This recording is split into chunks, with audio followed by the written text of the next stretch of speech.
जेठानी और देवरानी रहती थी। चंदा का पति बहुत पैसे वाला था, उनके पास किसी भी चीज की कोई कमी नहीं थी। और उसके विपरीत शांति का पति बहुत ही गरीब और नशेड़ी था। शांति चंदा के घर में काम करके अपना घर चलाती थी। भाभी, घर पर खाने के लिए कुछ भी नहीं है, अगर आप थोड़ा खाना दे पाए तो बहुत मेहरबानी होगी।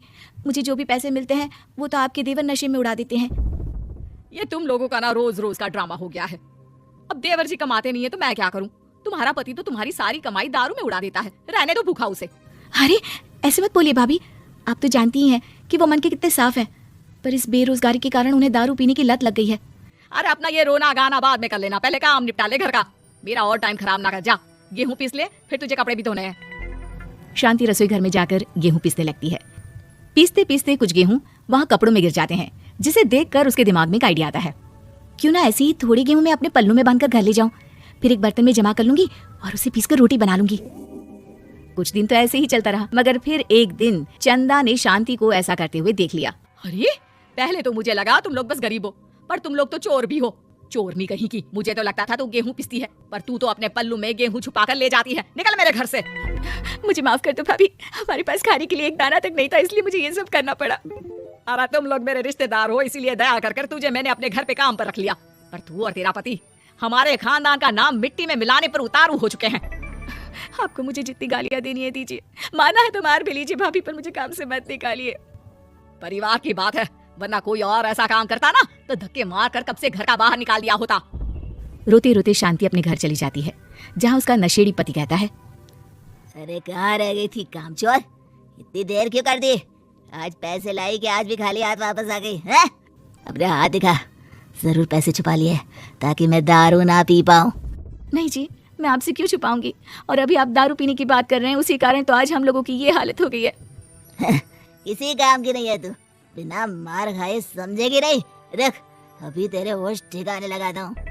रामलाल शांति को बहुत मारता है। शांति का मन दुखी हो जाता है और वो गांव के तालाब के पास के एक पेड़ के नीचे बैठकर फूट फूट कर रोने लगती है।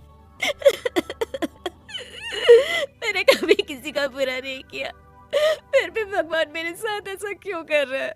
मैं तो रामलाल जी की फिक्र करती हूँ, फिर भी उन्होंने मुझे इतना मारा। तभी उसे एक आवाज सुनाई देती है, रोने की कोई जरूरत नहीं है बेटी, चिंता क्यों करती हो? ये आवाज कहाँ से आ रही है? शांति अपने आसपास देखती है, उसे कोई नहीं दिखता। वो ऊपर देखती है, जहाँ उसे एक छोटी सी परी दिखती है। आप कौन है? आप तो कोई परी लगती है। हाँ बेटी, मैं इसी पेड़ पर रहती हूँ। मैंने तुम्हारी सारी बात सुनी, अब तुम्हें फिक्र करने की कोई जरूरत नहीं। अपनी आंखें बंद करो। शांति आंखें बंद करती है और जादुई परी अपनी छड़ी घुमाती है। उसकी छड़ी घुमाते ही पेड़ के सारे पत्ते सुनहरे रंग के हो जाते हैं।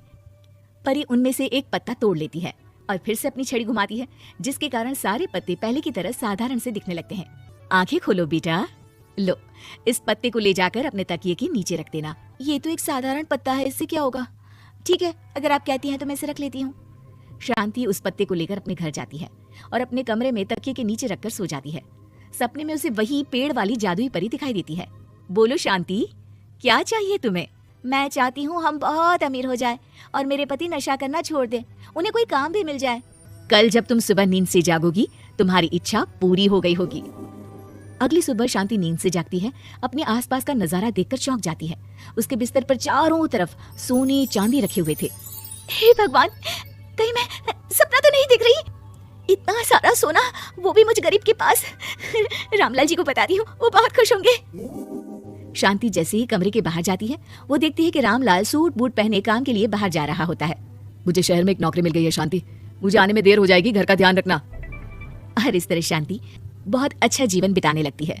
उसके पास अब किसी भी चीज की कमी नहीं रह जाती। रातों रात शांति के पास आए इतने पैसों को देखकर उसकी जिठानी उससे पूछती है, अरे क्यों रे शांति, कहीं बड़ा हाथ मारा है क्या? अचानक तुम लोगों के पास इतना पैसा कैसे आ गया?